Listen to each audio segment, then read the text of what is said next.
Learn the most advanced recruiting techniques. Land the most desirable talent. Launch your company towards massive success. This is the Higher Power Radio Show with Rick Girard.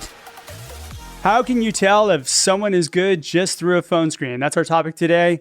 This is the second video in our series on video interviewing, and we're talking about the phone screen. I'm Rick Girard, and welcome to the Higher Power Radio Show. Our mission is to help entrepreneurs and hiring managers avoid costly hiring mistakes by identifying a specific problem and providing proven solutions to enable your company to win the right hire. We share insights from top-performing rebel entrepreneurs, disruptors, and industry experts like our guest today, Mr. John Driscoll. John is the co-founder and CEO of Naked Development. So we're doing this a little differently than our last episode. It's going to be an interactive episode, and I'm really happy to have you joining us today, John. Thanks for doing so, and welcome to the Higher Power Radio Show. Yes, thanks, Rick. I appreciate you having me on the show here. Yeah, I'm happy to have you, and thanks for helping me out. I really appreciate it.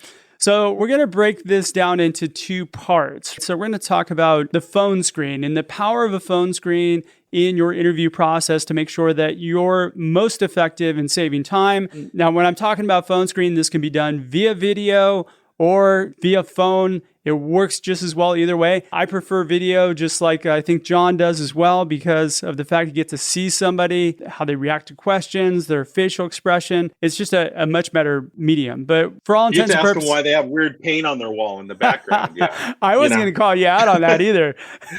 I was trying to decide colors on the wall. I just haven't painted yet. It's your Van Gogh. We'll just call it your Van Gogh. Yeah, okay. There we go.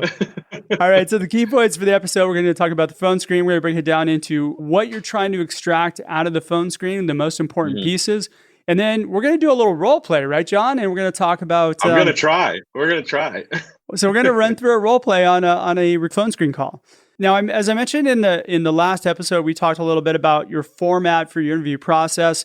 The phone screen is a really key piece of it. And I think if you shortcut it, you're killing yourself. That can save you so much time in an interview process and bringing the right people on board. The ideal timing for a phone screen, most people do it in 5 to 10 minutes. I say flip it, and you should be doing it in about 45 minutes to an hour at most.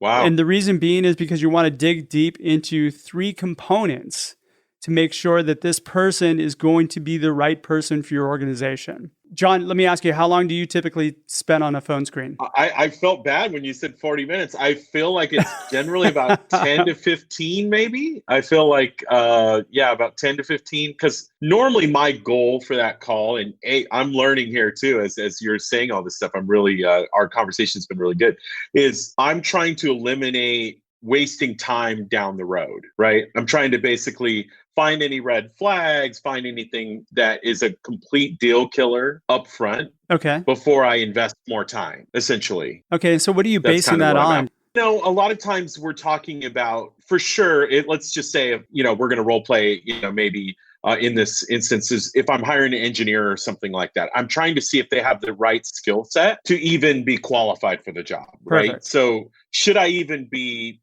on the phone with this person at this point? Because a resume doesn't do it. You got to dig in a little bit more. So I'm trying to eliminate things like that. Okay. The reason why I say it's 45 to 60 minutes is because when you're doing a phone screen, you have the opportunity to do a couple different things.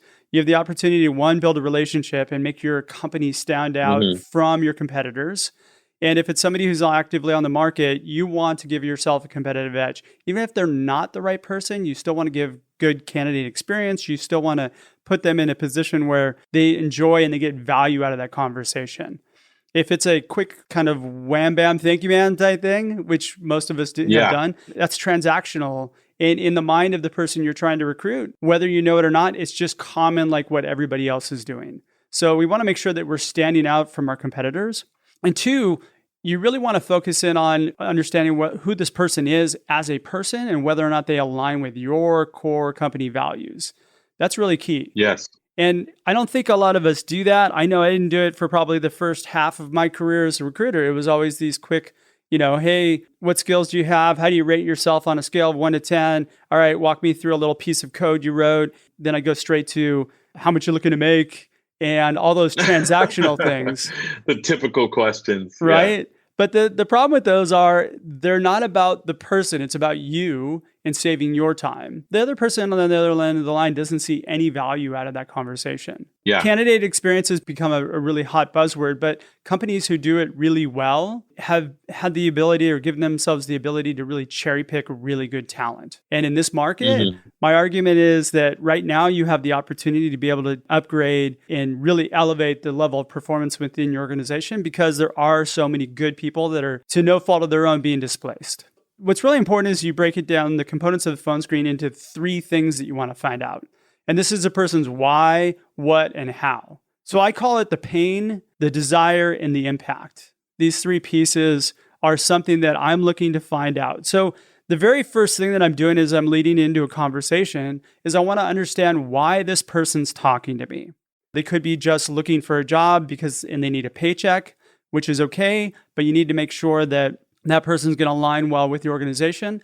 But more importantly, people who are good, who are working, they've got some sort of something that's happened in their career. Maybe they're not moving forward. They're not able to grow. The content of the work is getting boring, or there's leadership issues. And those tend to be the big 3 that I come across most of the time when I talk to people who are potentially open to talking. And then what I want to do is I want to understand what those pains are. So if somebody actually has a pain like, we just brought in a whole new leadership staff, pushing all of their other people.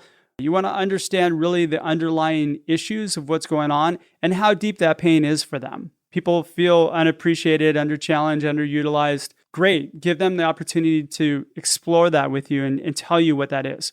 And those are the real opportunities, right, Rick? Like, I feel like the opportunities often are someone who is in an existing job, is not finding that fulfillment that they maybe had hoped when they got there, right? Yep. Maybe they got sold into a bad scenario, right? They got massive talent and they're just not seeing how they saw their life going. And I feel like those are the people I most look for. Like, because I feel like I can offer them so much more than what they currently have. And those are fantastic people to pick off. Again, you mentioned something, they were sold a bill of goods. People take a job under one assumption, and once they start, it's a completely different picture. That happens really often. Now, what you do want to watch out are what I call self-inflicted wounds. So there's a lot of people that will just always be open and they're shopping. Somebody pays me more money, then I've got an open ear.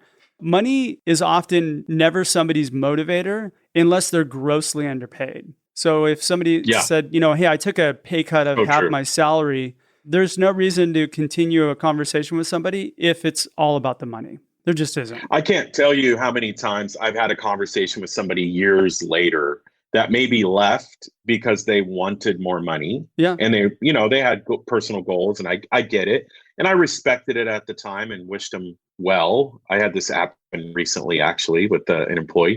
And it was like, I could not pay that amount. And I just said, go for it. And he actually said, wow, it wasn't what I thought it was going to be. Oh, when they joined the other company? Yeah. They came back and they said, I wasn't fulfilled like I thought, because really in the end, the money really isn't as important as they think it is until they get there. When people take a job at another place for more money, they're going into a complete shit show. It's a train wreck. And that's why the company was willing to pay them more money. Yeah, and the culture that they went into didn't juice them up, didn't make them want to wake up in the morning, didn't make them want to work late at night. No. It didn't give them all the things that they really maybe had in a culture that was better, that maybe paid them a little less. Exactly. And your happiness is far more important than the paycheck. I think so. I think it's hard to convince people of that when they're in that predicament, right? When they have to make that decision. That's true. The second piece that I'd like to dig into is, what is the environment in which this person's going to thrive? This is really important. Now, some people have not given it much thought. Again, it's something like where, I'm just looking for a job. Some people have actually thought about it quite a bit. And usually somebody who has a really deep pain will know exactly where they do well. So a vision for the type of company they're going to be successful in. Again, you're getting this information before you share anything about your company. So I usually try to separate my company from this person's vision of where they're going to be successful. So if you're trying to recruit somebody out of like a Google, and you're thinking, gosh, I really want this guy out of Google. He or she has only been at large companies and they're comfortable in that sort of environment. And you're trying to get that person to join you from a small startup. They have to really want to be at a small startup in order for that person to even be considered. There's no reason to chase somebody who's really not going to be happy in your environment. And people will share this with you pretty openly when you have these conversations with them. So we're going to delve into that a little bit deeper. But this is where you find out whether or not somebody's a cultural fit, because they're going to tell you where they're going to align, where they're not going to align.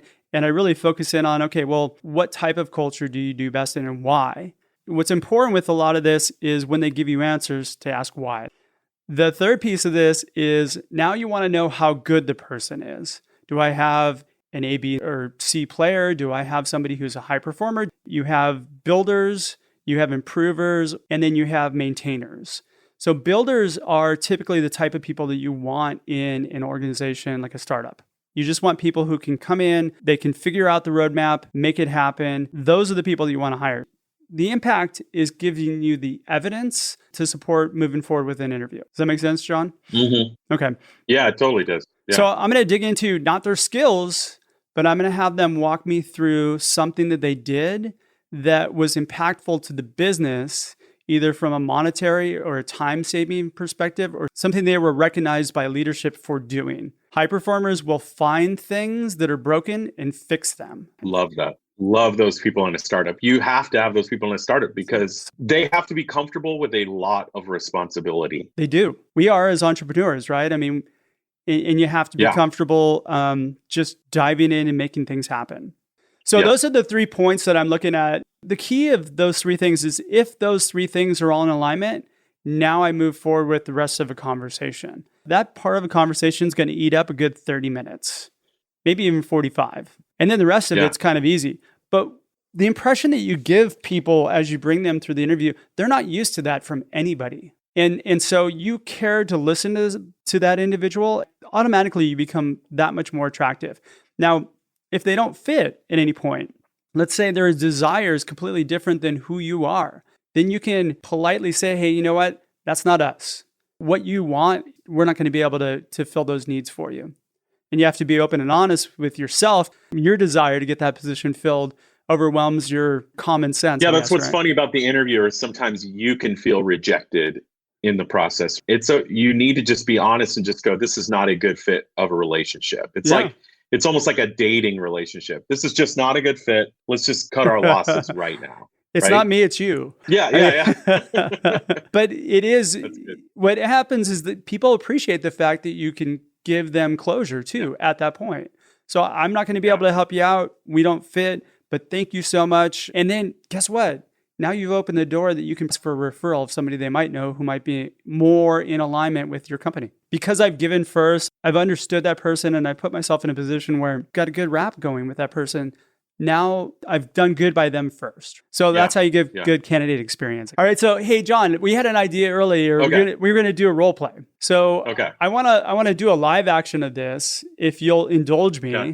So I'm going to indulge you. All right, cool. So my role is going to be, I'm going to be a hiring manager calling you and recruiting you. Okay.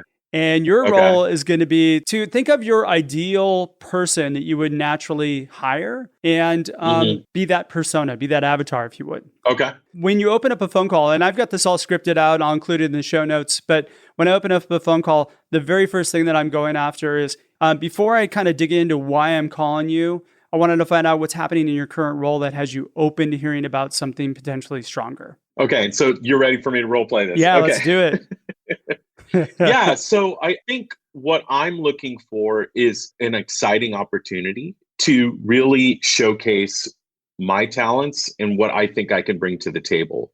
It's not that my current job isn't challenging me. It's just that I think I have more to offer. What does that mean specifically? Able to do right now. So I think I'm not given enough responsibility to be able to make decisions and really to run my department the way that I really want to. Okay.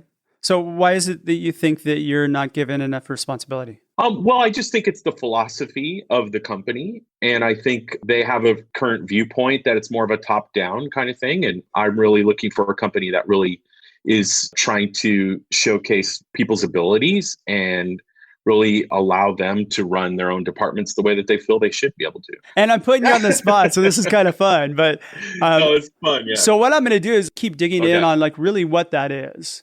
and how deep that pain is, right? So you want to understand like, well, why is this important to you? There's a natural progression where you, as the person who I'm interviewing or talking to, tends to go into what they want to do. We're not there yet.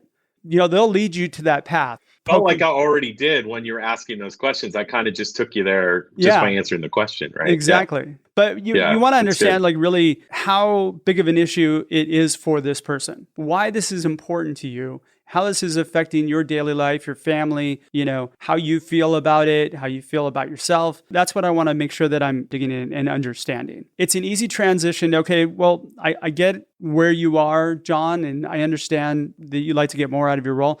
So give me an idea of what you think, if you could design your next company from scratch, what would that look like? Well, I think I'm actually going to use some real things that I've learned to answer this question, which is, I think what I'd want to do is bring a group of individuals who have like-minded philosophy on how to do technology and how to do the creative side of what we do. And if we could see the world the same, then I think we can design a company that, could really do some significant work. For me, philosophy first. Okay, so walk me through what like-minded philosophy is to you. Yeah, so, simplicity of design for us in technology, it'd be simplicity of design. What does really that mean? Focused on not trying to build too much at once, really having a true minimum viable product, which is, what we really focus on, which is simplicity of software. Really finding the philosophy we have is what we call the hot dog. It's by Jason Fried in his book Rework. Little plug for that book, is the idea of a core concept and really building with iterations after that. People who really see that the same, really know and believe the same things, and those are the people I want to work with. Okay, simplicity. What other components are important to you? Well, I think also management style. I think it has to do with accountability, transparency, but not micromanagement, not believing that, you need to have a meeting every single day, wasting a lot of time with managers and meetings, the M&Ms, and staying out of that world and trying to be efficient with our time and allowing ourselves to have alone time so we can do our work. Now, I'm usually going to dig deeper on that and really understand it. The other pieces that I really want to understand is what type of culture do you do best in? What size organization do you feel that you're best in? Now, this is kind of a tricky one because a lot of people will say something like, well, I do good in really any environment. Not really. Builders don't do well in a maintainer role. So if you stick somebody who's a builder into a small lane at a large company, they're not going to do as well. That's really what you have to really suss out, what type of role they're looking to play, and then the domain. So where their interests lie, what technology, what industries, where are they most excited about? So it gives me an idea of where their passions lie. Now, these are all checkboxes. If somebody doesn't have pain, you cut the call, move on. If somebody's desire is completely different than what your company is, you cut it, you move it on. Would you just cut the call in the middle of that conversation, Rick? I wrap it up. I give people closure. For example, if we're talking about pain and they don't really have a pain, they say, well, I'm really happy here, but I always entertain more money. I totally get that, but you should just stay where you are. Yeah. There's no reason to talk to anybody if you're really happy there. And sometimes that's a defense mechanism that people put up to screen you out. But again, if you're introduced to somebody, you're not going to get that as much. So I will wrap it up at whatever point and just let them know that, hey, look, this is going to be a fit. And here's why. And we both agree upon it and we part as friends. People appreciate that quite a bit. The third piece that we're going to talk about is the impact. The way that I lead into that is tell me about the most significant impact you've made in your current role. And what I mean by that is walk me through a project that you took on outside of the scope of your job and something that's tied to either increasing revenue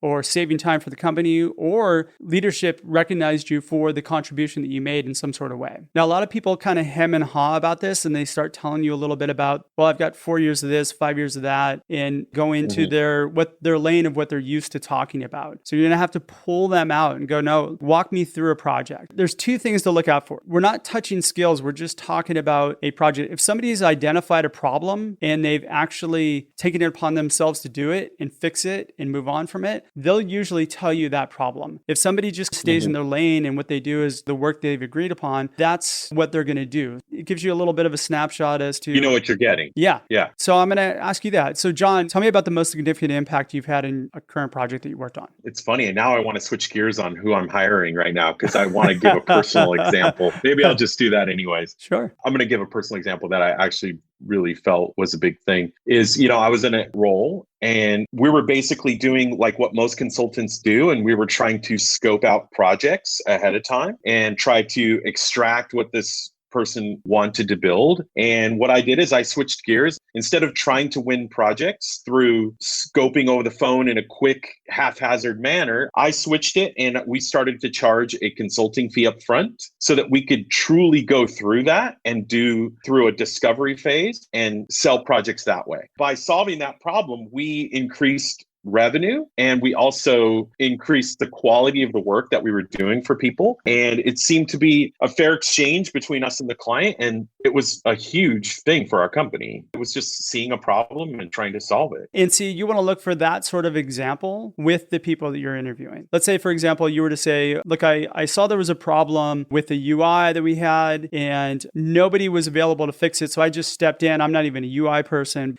I went in and there was a bunch of issues with whatever. I stepped in, I fixed the problem, and I was actually able to increase performance by X%. And as a result, we didn't lose a major client that we were on the verge of losing. Yeah. See, those sort of things are what you're looking for. Yeah, especially in a startup.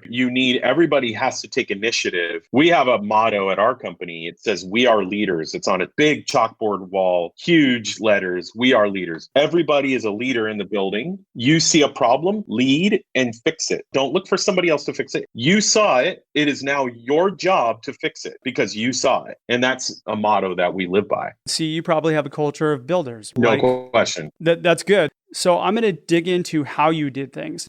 What happens here is people talk about, we did this, we did that. So I don't want to know what you and your team did. I want to know what you did specifically and then how you did it. Yeah. So make sure that you go deep on these. That's super important to understand exactly the impact that somebody made. Because again, you're going to get a lot of we, and sometimes people stretch the truth because their goal is get the interview with you. Don't wrap up this piece until you know, I've got an A player here. I've got somebody who's really a high performer. If that's what your culture is. If you don't need a high performer, if you just need somebody who can come in and maintain code or do something like that, then it should be specific to the role. And then I'm going to get into skills. Walk me through what your core strengths are. So we've gone through this after I have an understanding of what this person does from a performance perspective. And then, as you know, John, skills can be taught. Easily. The main point here is that you've got somebody who fits into your organization. Skills are really not as important because really smart people who are high performers can figure things out. And that gives them motivation to join your company too, because they're doing something different than what they've been doing. I don't spend really a whole lot of time on it. I just poke holes into how would you do it? But for the most part, I know what I have at this point.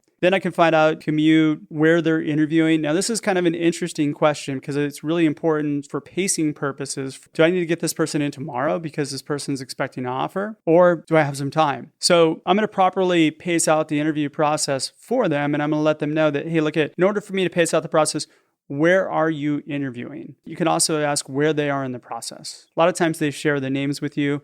That gives you a competitive advantage because they're not really sharing it with everybody else. That first part of this conversation allows that person to trust you. So they share a lot more information than they typically would in a very transactional 5 to 10 minute call. Then you find out work authorization status. I don't deal with salary until the end. So I'll usually ask, what's your availability for an interview this week? And then because I have to ask, what are your minimum salary requirements? What are you looking to make in your next organization? In California, you can't ask for their salary, but you can get an idea of what they're looking to make. They may throw it back to you and say, well, what's the salary range for this role? Which you can give them a range. If they share their salary with you, great. But in most cases, they'll give you a range of what they're looking to make.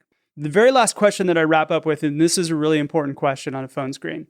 So what are 3 or 4 main criteria that you need to see within an organization for you to accept an offer with them? This is giving me how they're prioritizing the things that they told you were their pain and their desire, and how they're going to make a decision on an offer. This gives you the tools to, if you get to an offer, to close them. I don't call it closing. It's more opening. You're opening them up to joining your company. Yeah. For all intents and purposes, 3 or 4 main criteria that they're going to use to base their decision on joining or not joining your company. Usually you'll get a mirror of what you got in the beginning, but what's really interesting is that they don't try to, but I think psychologically people prioritize what's more important to them. So the order in which it comes out is actually what it is you're going to accept. So I can go back and test that. You listed salary as number 1. Why is that the most important thing to you, John? And then am I done now, And that's John? important to know because you want to see if you're in the ballpark, right? Like, some people don't put enough importance. Some people put too much importance, right? Yeah. So you want them to be a little motivated to make more money. I think there's anything wrong with that. Yeah. Absolutely. We got to support our families. We have to do what we need to do to pay our bills, right? Money's not evil here, but if that's your only motivation, then that's not the best motivation for you to be. Yeah, especially if you're hiring for a startup, they're probably not going to get as much as they would if they went and worked for a larger company. That's just part of the deal. Exactly. They're not, but they're going to have a lot more impact. And if that's important to them, now you gave them that growth opportunity they were looking for. There's more upside, right? There's more upside on the potential, and that's what they're really in it for. Yeah. Now, here's where a lot of companies fail at the end. John, thank you for sharing all that information with me. So here's where I see you fit the opportunity. Now you can start talking about your organization, your role, what things are. And I encourage you to be super honest, brutally honest about who you are, what you are, and tell the person where they fit, where the things that are important to them fit, and where you're off. Hey, John, look, you told me that you're looking for a culture that's an open culture. Everybody's working. We have offices here where we put like 2 to 3 people in an office. We do have collaboration, but it's not a big open working space. That's where I see we're a bit off. How important is that to you, right? Or it may be, hey, I like to have my own space. I like to go up in a room and code, and I don't want to be bothered when I have my headphones on. If that's the case, and that's really not your environment, then again, let them know and let them make the decision. Let them know where they fit and where they don't. If they don't fit, great. If they fit, fantastic. Well, even the idea of remote work now is like how many days for us, how many days in the office are you going to want me to be there? For us, we generally only require people to be there 3 days a week. Well, no days a week right now, right? Well, right now, nobody's working. Yeah, there's one guy in the office. Exactly. Yeah, but that's it. Yeah, most people are working from home like me. But even on a normal basis, we encourage remote work in a certain ratio. And so I think some people now are interviewing with the lifestyle that I don't have to be on a freeway every day. I should be able to stay home certain days. And I think that's a relevant question. That's a great lifestyle opportunity for people. Most definitely. Yeah. And with that, now, if the person's interested, invite them in for an interview. Your next round is going to be video interviews, and we're going to cover that in our next segment. But basically, now you're going to move them forward in the process, and you got a very viable person that most likely you will hire. John, any other thoughts that you'd like to add to this? No, I feel like I learned a ton because I feel like I'm unorthodox, and I think you're going to make me even more unorthodox by some of the things that you do. My role is generally the last interview. They've done a lot of that groundwork before they got to me, and my role is what I call the cultural interview. I'm trying to find out whether they're a builder. You nailed it. That's exactly what I'm looking for. Whether they're what I believe is a leader, that they're going to find problems and solve them and not wait for management to solve problems. That's not something I believe in. So yeah, I felt like, even the idea of a longer call, I feel like I learned a ton about that. And I don't do video interviews, and I feel like I should. I feel like maybe I should do that. Well, hopefully you'll help me out with the next one, and we'll actually talk about the video interviews, and we'll get that dialed in for you as well. Yeah, for sure. All right, perfect. Well, we're going to post all this in our show notes. So anybody who's interested, you can reach out to me. John, thank you so much for taking the time and tuning in. Now, if anybody's interested in finding out more about you and your company, how would they reach you? Oh, yeah. Just go to nakeddev.com, DEV.com, or you can find us on Instagram at nakeddev as well. And please DM us. I often answer that myself. Well, I want to thank our listening audience for tuning in to this special edition of the Higher Power Radio Show. As always, if you have any questions, drop me a line at rick@stridesearch.com. So thanks for tuning in to this special episode. I'm your host, Rick Girard, and thank you for listening to the Higher Power Radio Show. Aloha. Thank you for listening to Higher Power Radio. Catch our LinkedIn Live show every Tuesday at noon or download the podcast on iHeartRadio, iTunes, YouTube, or your favorite podcast platform. We appreciate you joining us on Higher Power Radio with your guide to recruitment success, Rick Turow.